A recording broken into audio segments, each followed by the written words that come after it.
measuring bonds here. PFRS 9 provides that at initial recognition, bonds payable may be irrevocably, okay, designated as at fair value through private orders. Paano pag sinabing irrevocably? Ano sa yun? Irrevocable. Final and irrevocable. Locks, ano? Parang sa nakalak na, yung susi, inabot sa dagat. Wala na makakabukas. Tama, gano'n siya, irrevocable. Yun na yun, huwag mo nang kontrahin. Pag sinabi niya, FBPL yung gamitin mong classification, yung measurement, FBPL ang gagamitin. Sabi niya, irrevocably. Kaya naka-bold pencil. Naka-bold pencil. Irrevocable. Yun o, naka-bold irrevocable. Huwag mo daw kontrahin. Yan na yun, final na. Sa law, final and irrevocable. Okay? In other words, under the fair value option, the bonds payable shall be measured initially at fair value. Initially, fair value. And remeasured at every year end, subsequent down, with any changes in fair value. Okay? Generally, recognized in profit orders. Okay? Until any changes now in fair value.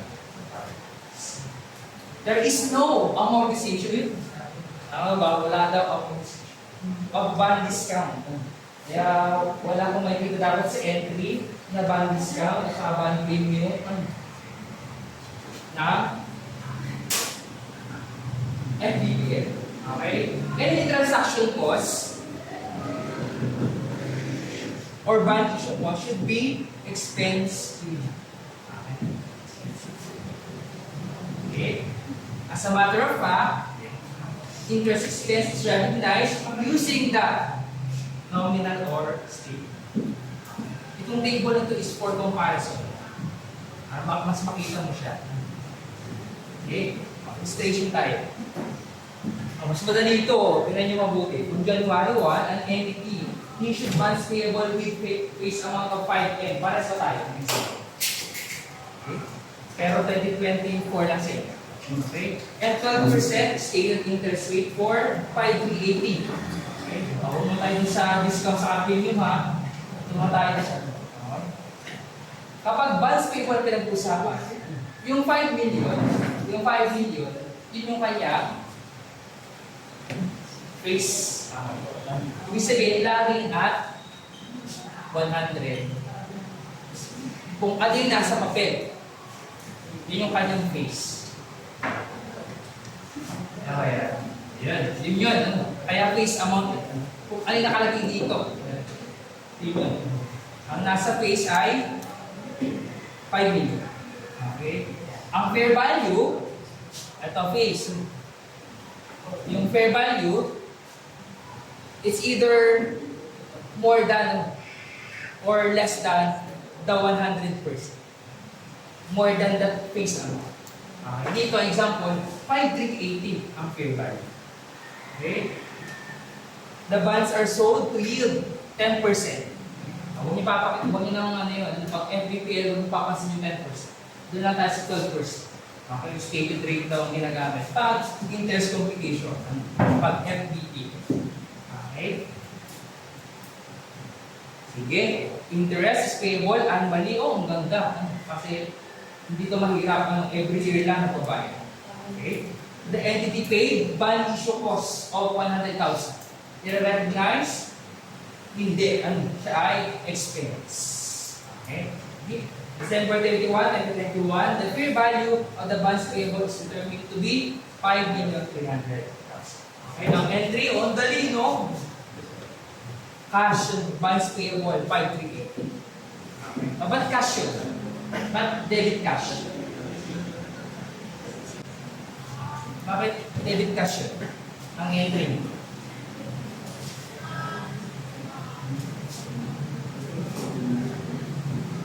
Kaninong entry yan? At yung kanina, balikan natin yung sapatos paminsan yun.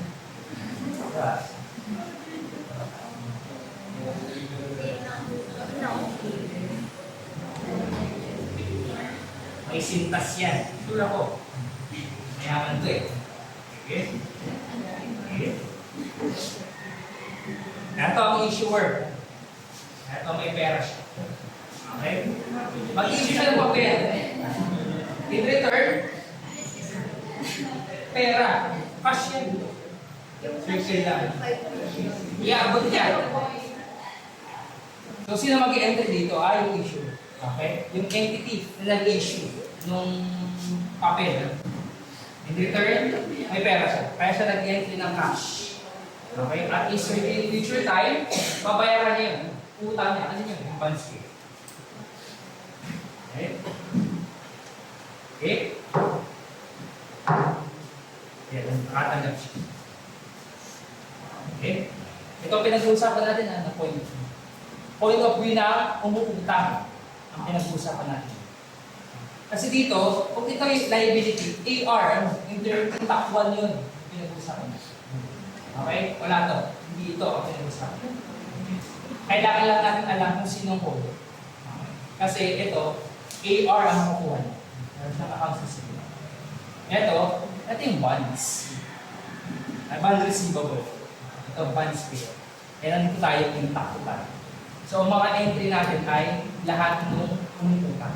Kaya nag-debit cash niya. Okay? Laki naman ang utang niya. Papagawa daw kasi ng dike.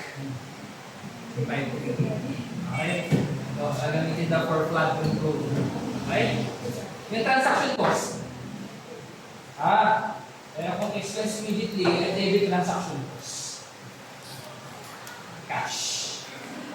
Okay? Credit cash. Nagbayad siya. Ano ba, bakit ba nagkakaroon ng transaction cost? Ano ba ang laman ng transaction cost? Ano ang laman ng transaction cost? May discussion ba? May discussion dito eh. Yun, easy lang. Ang transaction cost daw or bond issue cost is cost that is directly attributable to the issuance of the debt indentures. Okay? The issuance of bonds. Okay? Pwede mo siyang i-mnemonics kung for example, baka may tanong, pure.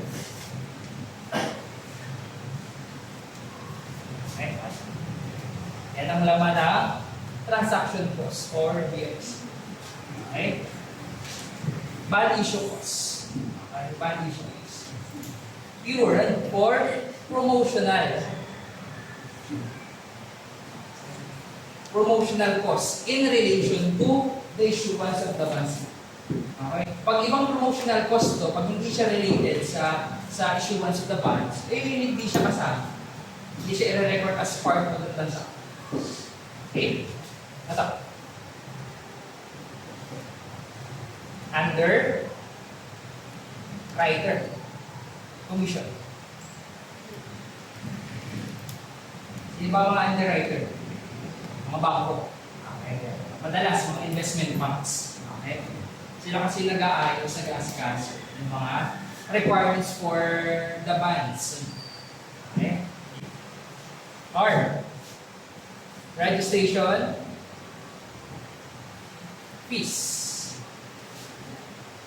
Okay. Registration fees. Including legal and accounting.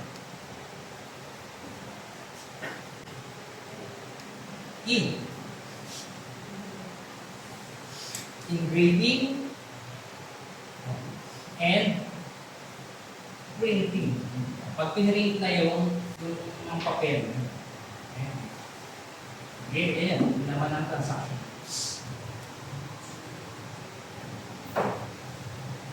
Ano daw pag FPPL? Siya ay expense immediately kapag amortized cost. Kailangan ko siyang i-deduct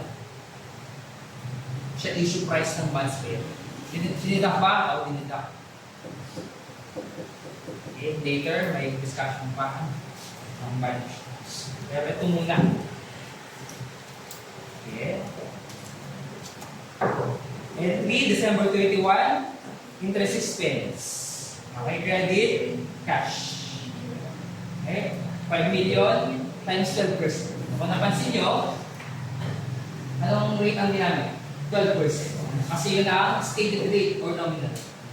Yung papel na hawak nito, itong debt indenture na yan, andyan yung laman, ano? 5,380.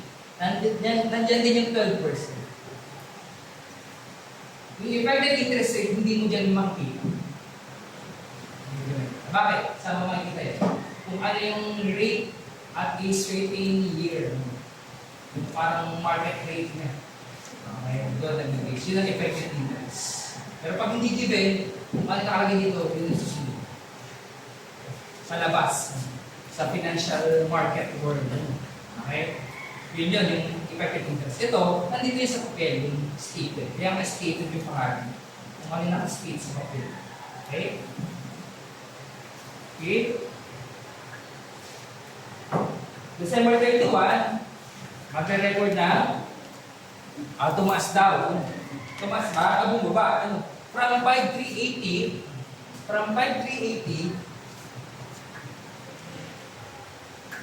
naging 5,300.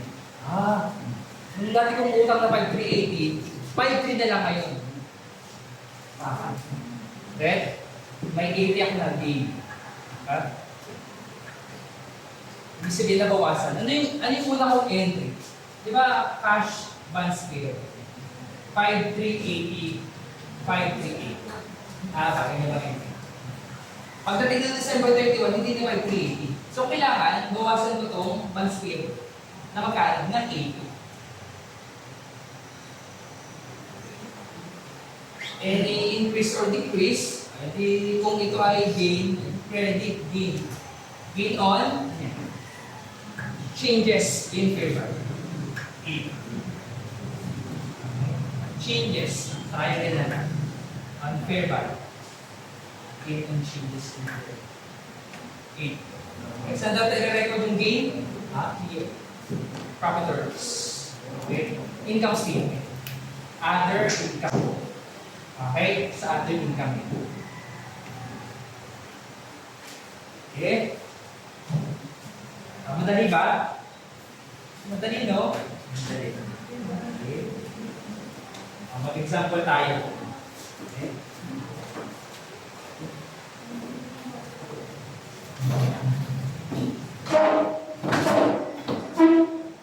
Okay.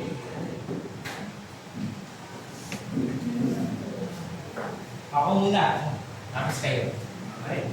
Nandiyan ba si Davao Company? Fair value option, medyo padulo yun. Medyo padulo part. Wala.